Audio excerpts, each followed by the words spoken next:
Hello ladies and gentlemen, it's the Historical Gamer once again, and today I'm going to be doing something a little bit different. I'm going to be looking at a new game that just came out. It's called Out of the Park Baseball 17, and it's a kind of a throwback to text-based simulations when it comes to sports simulations. So it's in many ways it's sort of a throwback style game, games we don't see a ton of anymore. Now, that's not to say in any way that this game is throwback. Out of the Park Baseball has been releasing a game every single year for the last 17 years, hence the name Out of the Park Baseball 17. Might actually be 18 because it had like a 7.5 or 6.5 or something like that a while back.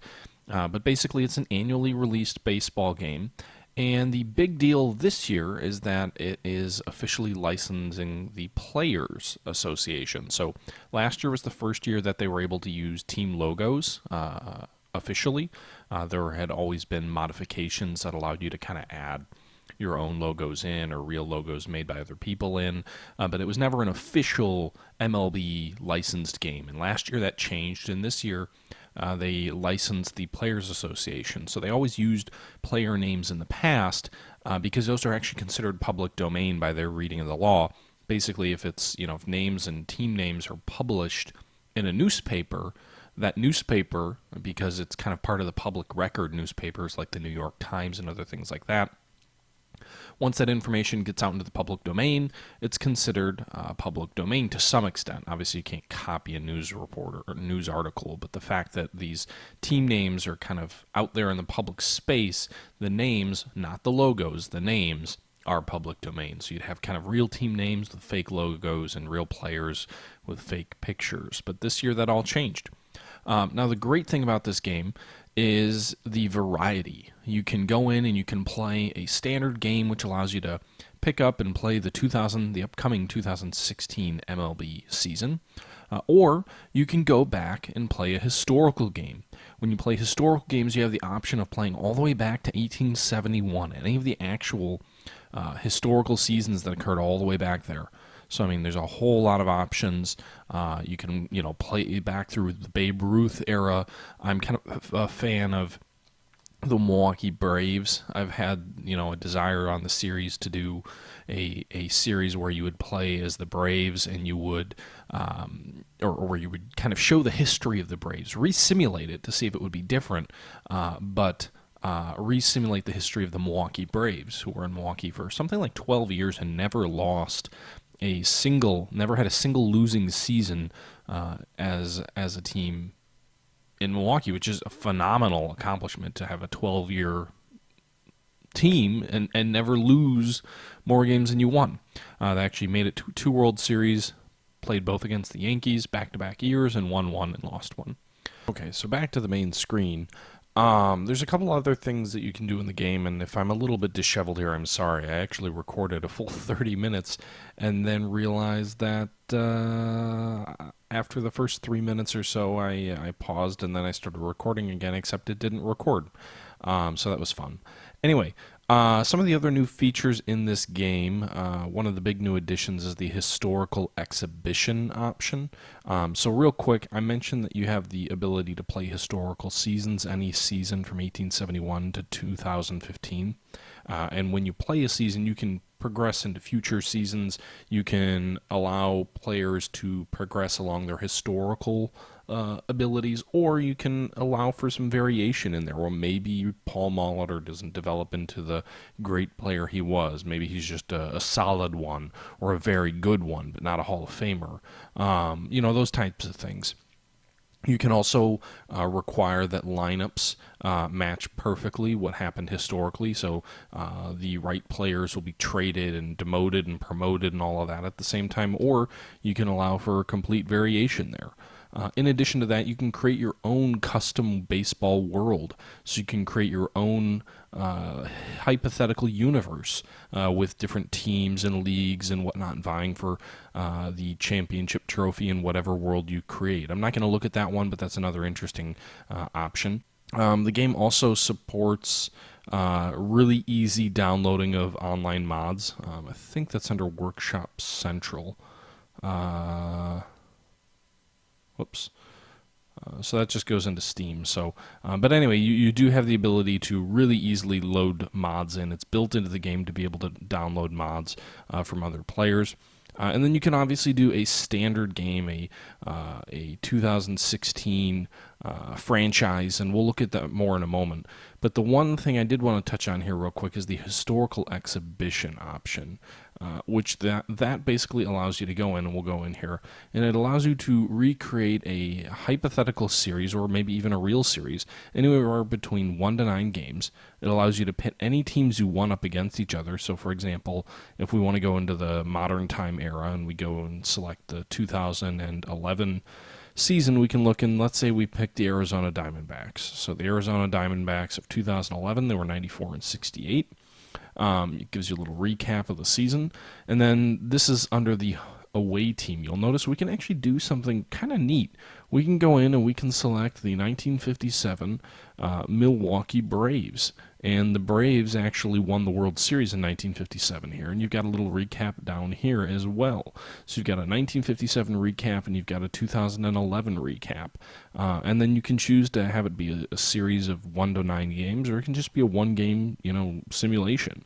So, for example, you can pit two teams from totally different eras off against each other. That's kind of the sports person's dream, is how would this team from this era do against this team from this totally different era? And you can do it. So let's go ahead and let's jump, and we're going to do a one-game exhibition. We're going to go ahead and create that exhibition. And then while the game loads here, the reason I chose the 2011 Diamondbacks is because they're the team that I witnessed lose to my Milwaukee Brewers in Game 5 of the NLDS in 2011. It was one of the coolest sports moments that I've ever been a part of or ever been at, being at Miller Park on Game 5 when Nyjer Morgan hit that walk-off extra inning base hit Gomez.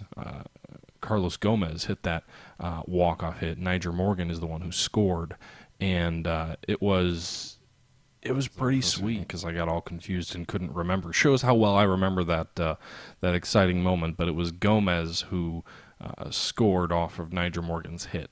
But anyway, you can see here we've got the historical roster. So we've got Warren Spahn, the Hall of Famer, up against Ian Kennedy. And then you've got, guys like, scroll down the roster here. We've got guys like Eddie Matthews. I believe he was a Hall of Fame third baseman for the Braves. And you've got Hank Aaron in right field for the Braves. So just, you've got a really neat contrast between these different teams. You can simulate the game, or you can go in and play it. You can see here the stats for the respective years. Spahn in 1957 was 21 and 11 with a 2.69 ERA, versus Ian Kennedy 21 and 4 with a 2.88 ERA. We'll go ahead and we can also kind of sort by hits. You can see Hank Aaron had 44 homers and Eddie Matthews 32. Far better than any of the players on Arizona. But again, two totally different eras split by more than 50 years. So we go in here and we can choose a whole bunch of different setup options as far as how we play the game. You can have computer AI control everything, or we can have a human controller control it. So just for the sake of showing off some of the game's features, we'll go ahead and we'll show human control under pitching strategy.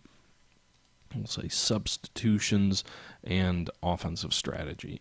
You can see here the ballpark is going to be County Stadium because that was the historic ballpark for the Milwaukee Brewers in 1957, and they are the home team. Chase Field, I believe, is just the default image. There's a warm-up rule where you have your bullpen guys have to warm up. You can have a short play-by-play, very fast speed. We can move it to normal and full detail. And then we can also go ahead and we can play the game in a 3D view. There's a broadcast, a webcast, and a 3D view. I'm not going to show all of them, but we'll just go ahead and go with a 3D view. And then we'll go ahead and hit the start game. So you can see here we've got a image of the stadium here. We've got hover over a different player, and you can see they get different stats. Additionally, this is what County Stadium used to look like. Obviously, it was torn down, but this is the actual ballpark. This is kind of the way the stands looked in relation to the field, the walls. This all matches the way it actually was. You can see here you've got a lot of different options. So we can choose, right now we're on the pitching side, we got Warren Spahn. We can choose pitch around, pitch to contact. We can pitch out, intentional walk. We can choose to hit the batter. So let's see what happens if we throw intentionally at Chris Young and have Warren Spahn being Young and see what happens here. So you can see here there's kind of the long play-by-play, which is kind of neat. It can be oh, okay, there you can see he got hit. Cranking and firing. Look out! Young gets hit. And you can see kind of different neat. We'll hit another batter and see what happens. You can see different neat things happen. And sometimes the play-by-play can be pretty colorful. You know, you can really feel like you're looking at, whoa, they all charge the mound. Upton's in pain. Benches are empty. We've got a Donnybrook. Upton being restrained, still livid. Not sure if he received an uppercut. Okay. I don't know what happened here. Did anyone get ejected?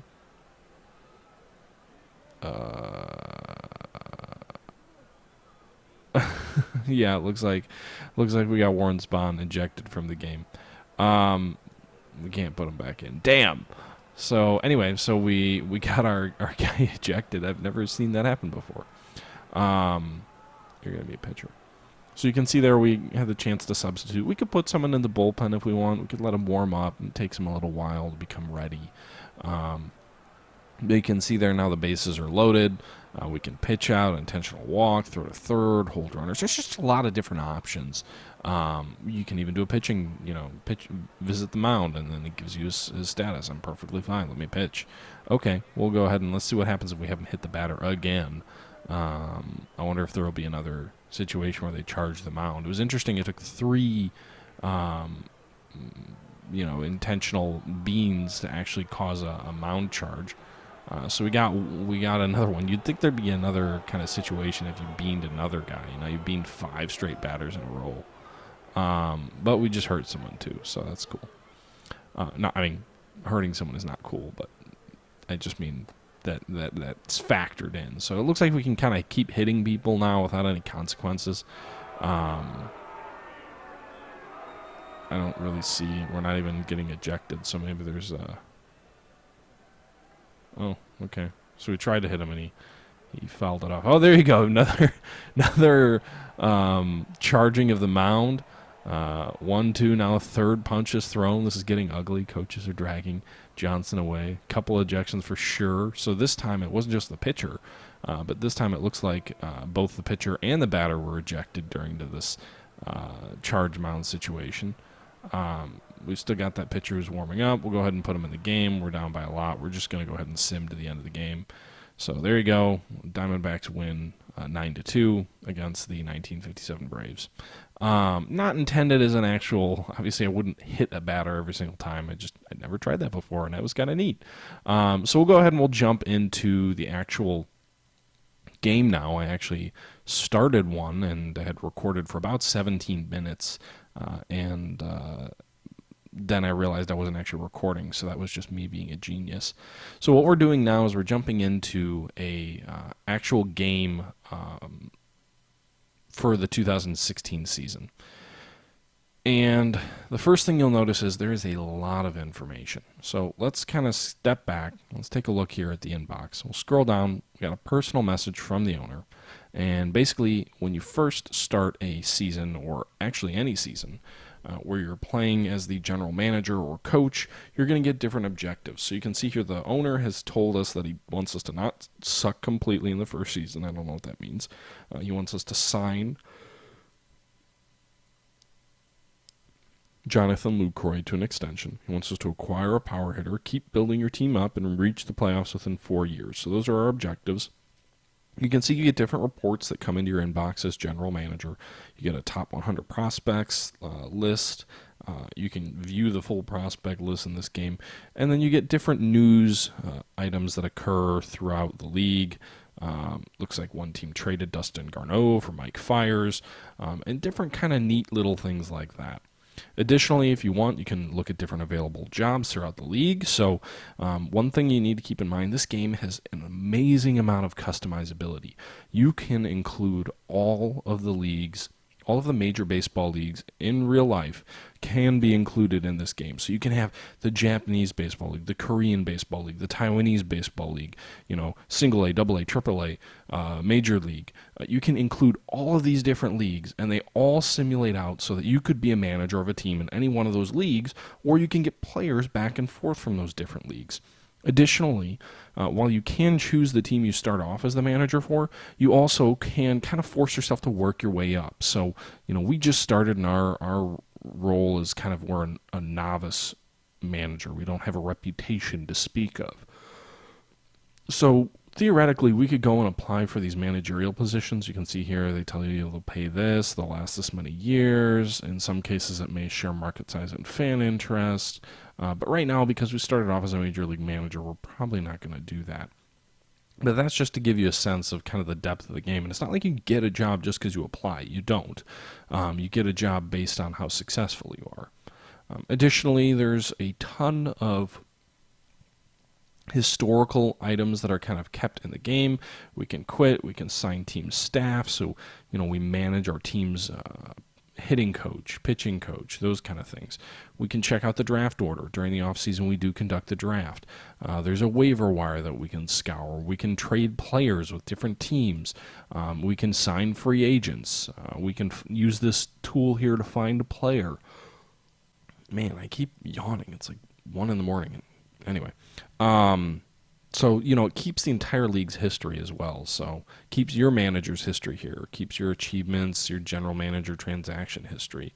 Additionally, we can, look at the league history. So, we go down here, we look at the Hall of Fame, and it keeps track of all the different players. Speaking of Nigel Morgan, a nice little quote up here. I got Dr. Freeze off my twig right now. Whatever the heck that means. It's taken a little while to load up, but that's because it has over 100 years worth of baseball history crammed into this game. It's a baseball almanac. It's a baseball reference in a game. This is the type of game that is absolutely amazing. For anyone who's interested in fantasy sports or fantasy baseball or even baseball, this game is a general manager, an armchair general manager's dream when it comes to the level of detail. You can see here different Hall of Famers, their teams, their stats, the years they were born, the induction percentages, for Christ's sake. All this incredible information, upcoming eligible players, voting history for all the different Hall of Fame classes of different years. You can sort through the Hall of Fame. Again, you can look at the inducted players, which I just looked at. You can look at milestone watches, so different active players coming up on these milestones. So, for example, Ichiro Suzuki's 65 hits away from 3,000. You can look at the different champions. So last year, the Kansas City Royals were the World Series champions. They're still the champions right now. We can scroll through here and see all the different World Series, pennant winners from each league, champion from each league, and, get information on it. We can click on the New York Yankees from, whatever year we want to look at, and look at their roster in 1948, their record. All these stats. Like I said, this game is an amazing collection of information. It goes into the front office. There's finances in here. You can look at attendance. You can adjust ticket prices, fan interest, market size, budget information, spreadsheets. You can look at information about your owner, about attendance history, revenue history, budget history. You can do the frickin' balance sheet for your team if you want. You can go through accounting. You can take a look at all the different, salary sort of history of your team, upcoming free agents, scouting. You can hire or fire scouting personnel. You can even take a look at this chart. This is an amazing chart for managing your minor league system. You can see here the Brewers minor league system ranks 6 out of 30 overall. Prospects ranking are determined by prior season stats and ratings. And you can see here, we've got a depth chart, not just of our major league team, but of our entire organization here. You can see center field. We've got our best center field prospects in AA. Our second best is in rookie ball. Our third best is in AAA. Right field, second base, shortstop. All of these, masses and masses of information. All of these different minor league affiliates. We want to go and look at the Arizona, Milwaukee Brewers in the rookie league. We can do that. We can click on them. We can go and see their division. We can see their roster. We can see who they're playing. There's just so much information in this game. I'm trying to show you the depth of this game, but it's almost impossible. I mean, this game has so much information crammed into it. You can, do so many different things. You can simulate years at a time. You can simulate weeks at a time. You can simulate one game. You can play every single game if you want. You can play the role of just the general manager, where all you do is handle personnel decisions. Or you can be a coach, where you handle the on-field decisions. Or if you want, you can do both. It has a very strong online community. We can look at retired numbers for the Brewers. It gives us a little bit of information about each one of these. Heck, the game even gives us the option to unretire the number.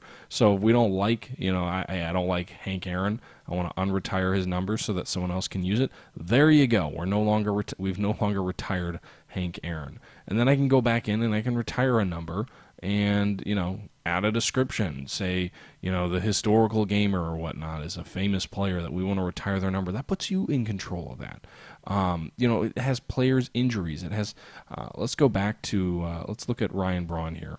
We'll go in here. We can see his contract status. So he's making $19 million a year.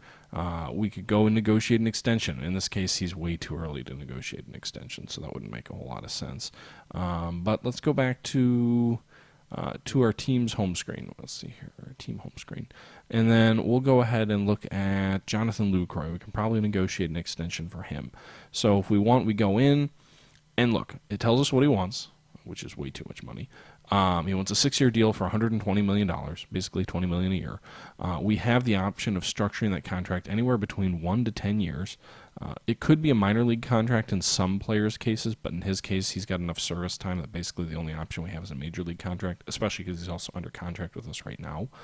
We can include player options, so the player can opt out after a certain period of time. No trade clauses. Promised role on the team. Bonuses for plate appearances, most valuable player award, all-star selection, all this information. It gives team financial information in the lower left. So, if you should really do this, you can ask for a response, meet his demands, whatever. I mean, this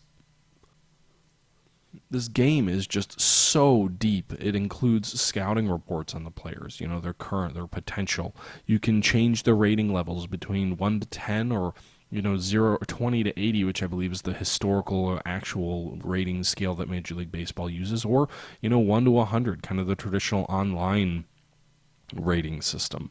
I just don't even know what to talk about. I mean, I could literally play this game for 3 hours and not be able to touch on everything. And I feel like I'm just going through and kind of naming just different features.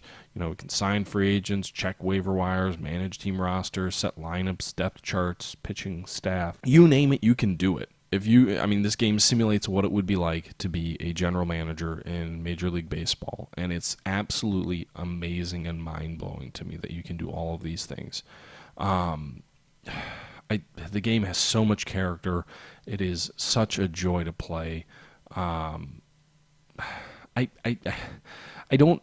feel bad, you guys, right now because I feel like what I'm doing is I'm literally just listing off feature lists and saying here's what the game does, X, Y, Z, all of these features. But for a game like this, this game, in all reality, this game is the War in the Pacific of baseball simulation games. And if you haven't seen War, my videos I haven't really made many videos. Damn, just give up a solo homer. So anyway, but War in the Pacific is it's sort of that epic World War II game, which includes day-by-day turns. 1 turn is 1 day. It includes every single battalion, every single fighter squadron, every single ship, all included in the game. And, that's the kind of depth that this sort of game has. It's absolutely impressive. And I'm at a loss of words on how to describe this because it is so well done. It is so deep. It is so rich. It is a game that in high school, when I was in high school, I was playing Out of the Park Baseball 11 at the time. I was in college, and I poured hours into this game, like more hours than I think I've ever put into any other game. This is a game that can consume your soul. It is rich, it is deep, and I'm just, listing superlatives at this point. But this is, I don't generally give recommendations on games. A lot of times I struggle to do that because I feel like, given my status with Scourge of War, I don't want it to seem disingenuous, but or maybe inappropriate that I would say, hey, this game's great. But in this case, I think the game's amazing. Admittedly, I did get this game for free from the guys over at Out of the Park Baseball. But what I will say is that I got it last year and the year before as well. Didn't play it as much those years. I was really busy with some other things. So I mean, this is they provide it to press. Not getting anything for this positive review. Just got a free game, and that's common. Most people in the press will get review copies of games. So. Anyway, guys, I really hope you enjoyed the game or the video. I'm gonna probably cut it off here, but if there's any thoughts, comments, concerns, questions, please leave them in the description. Let me know what you thought of the video. Let me know what you'd like to see. I'd like to do a Out of the Park Baseball series of some kind. I'm not sure what. I've been debating maybe like replaying the history of a franchise and simulating it and kind of comparing it from real life to what happens in the game. But I'm not sure. Let me know what you guys think. Again, I could literally go on for 4 hours and just talk about everything in this game and probably not touch everything. I won't do that to you. But with that being said, I hope you guys enjoyed the video, and let me know what you think. Until next time, this is the Historical Gamer saying thank you for watching, and I'm out.